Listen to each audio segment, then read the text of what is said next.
But for us, we come back to this. Why does God send the tribulation for believers? It's the inexplicable mystery of why God has waited so long to stop evil. You see, in chapter 19, what happens is Jesus comes, and when he comes, he rights all wrongs. No one escapes. There's going to be no one that gets away. You know how we have people that a technicality, their case is thrown out and they committed some heinous murder, but you know, there was a technicality in the tribe and they're released. Guess what? The second coming of Christ is that the justice, the holiness, the all-knowing God of wrath that loves so much, he rights all wrongs.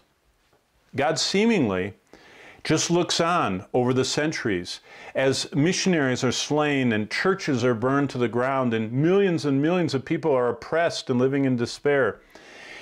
Apparently, God doesn't intervene. He doesn't say anything. He doesn't do anything. Sin just develops and goes on. The mystery is, why does God delay? Well, somewhere beyond the starry skies, there's a herald angel with a trumpet.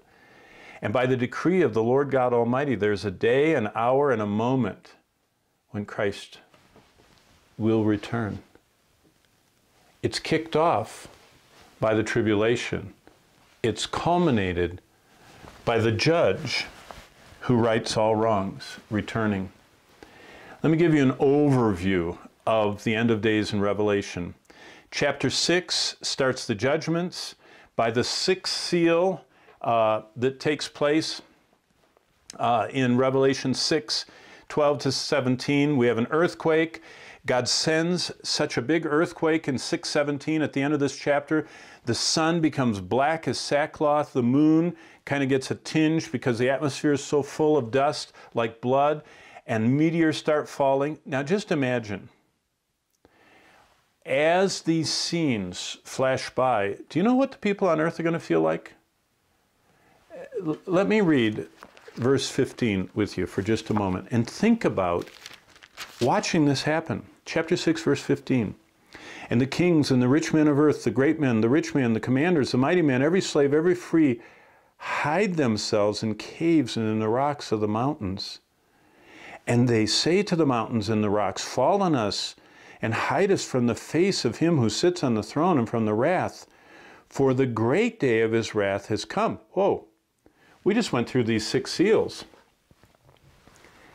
And they say, the great day is coming. What I like to say is, Revelation 6 through 8 is like a movie trailer. Each of the disasters is only a preview of the devastating fire of God, which he said thousands of years ago, he's going to destroy the heavens and the earth. This beginning, these seals we see starting in chapter 6, are followed by even more devastation, are followed by even greater devastation that culminates here. Amazing to think about. John sees angelic creatures falling like burning meteors to the earth, holding a key in his hand. Now, do you mind if I give you a little preview? Look at the next slide. This is the real horror of the tribulation. Now, we're not going to cover this for a couple days, but look at chapter 9. More and more people are gravitating toward movies. Now, I know all the theaters are closed right now and everybody's streaming something.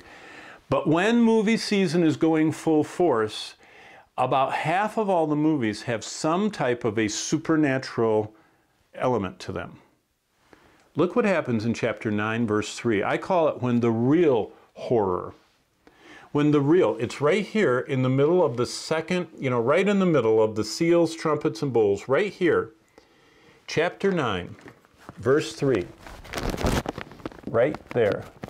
This is the moment where the real horror is unleashed. I'll read it.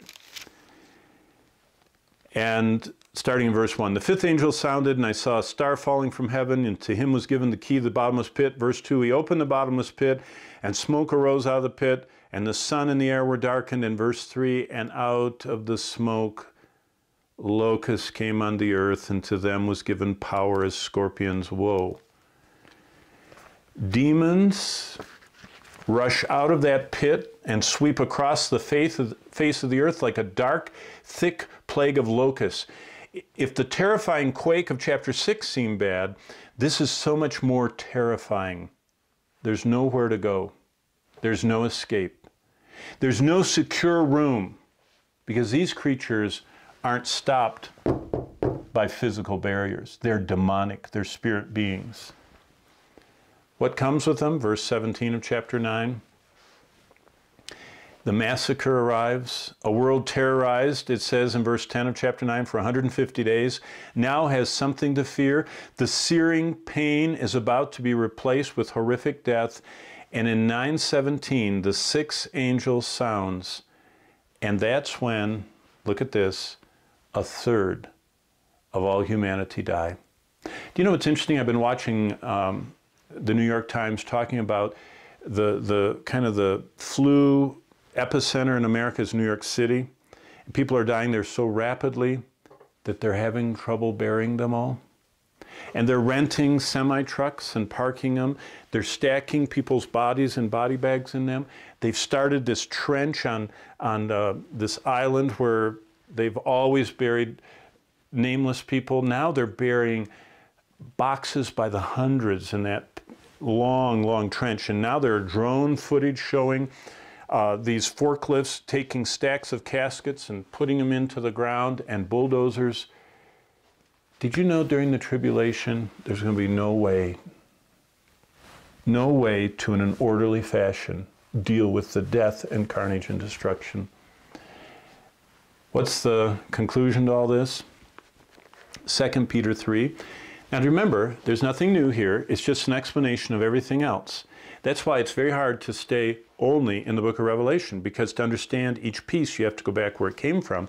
2 Peter, where we already saw the scoffers. Look at 2 Peter chapter 3, verse 10.